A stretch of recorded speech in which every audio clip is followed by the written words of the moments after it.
Hello lovely people, today I'm going to quickly run through my DraconAthon TBR for you all. Sophie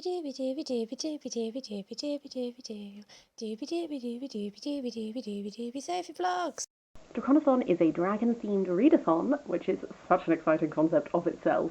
It's being run by Jade at Jaded Reader and Soleil at Little Reader's Corner. I will link both in the description down below. I'm already really excited about this because I love me some dragons. I also really like this readathon. All of the prompts are named after dragons. And then for each prompt you can either do the dragon challenge or you can do the global challenge, and I really like that combination of things. So I'm going for a little bit of a mix myself. And I'm just gonna run through it with you. I wrote down, I love planning out my books physically and then like writing everything down. It makes me really excited. So the first book I'm going to be reading for this has not actually arrived yet, but it will be here hopefully very, very soon. And I'm going to read Dragon Pearl by Yoon Lee. This fulfills the prompts of Gathienditha, the space prompt, and Mizuchi, the geographical prompt of Asia. Dragon Pearl is about a 13-year-old girl called Min, whose family are fox spirits, but they must hide their powers in order to get by without having any problems. Min is really excited to sign up to like the Space Force and leave her planet and go and like explore and have all these adventures, just like her brother did.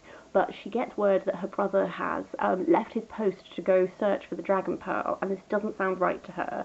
So essentially, I think she then goes to chase after her brother to figure out what's happening. I'm assuming that like adventures and shenanigans will occur. I've heard really good things about this book, and I'm really excited to check it out as soon as it physically arrives. The first book that I may have already started because I'm slightly late in recording this video is Where the Mountain Meets the Moon by Grace Lynn, which fulfills the prompts for Kukulkan, which is deity, and Kiawahini, which is spirits. This follows Minli, who lives in the valley of the Fruitless Mountain.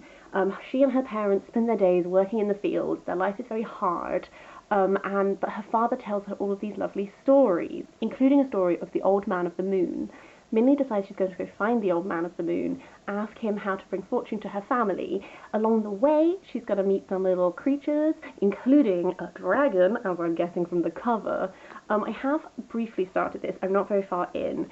So far, it's the most delightful, and I'm really, really enjoying it. It's written in a way that is very evocative of like traditional fairy tales and storytelling and stuff like this.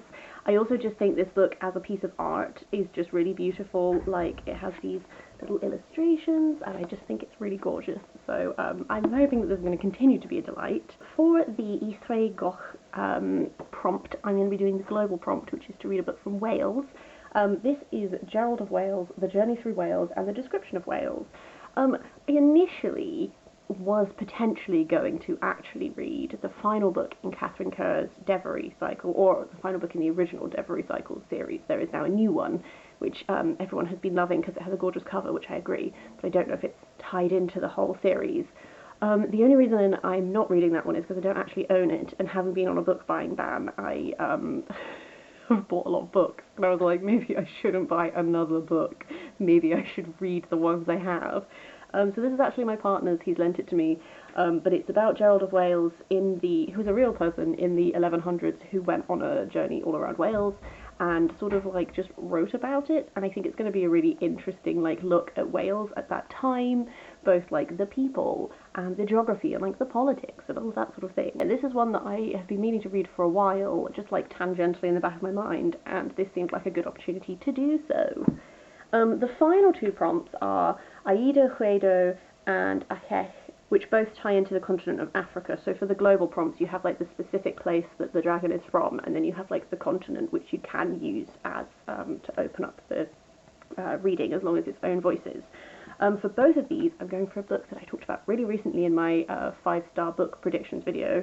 I'm going for Freshwater by Akwaeke Emezi. Akwaeke Emezi is an Igbo and Tamil writer. This book, again, every time I have to describe this book, I'm really bad because I don't actually know a huge amount about it. It's just that I've been told that it's really, really great. I know it's about a person who sort of hears voices that might be gods. That's all I really know. I think it's also slightly semi-autobiographical, but again, I don't know to what extent. But it's one that I keep hearing amazing things about, and I keep hearing that they're such an amazing author. So this just seems like the perfect time. So yes, those are it. That was just like a really little quick run through. I'm really excited for this. I love dragons. I love reading more globally. It's one of my aims that I set myself on my birthday. So I'm hoping that it's going to be just like the loveliest readathon. Otherwise, are you taking part in DraconAthon? I would love to know. Even if you're not taking part in DraconAthon, do you have any dragon book recommendations? Those are always welcome. Please do throw my way. But yes, otherwise, I will see you next time for something different.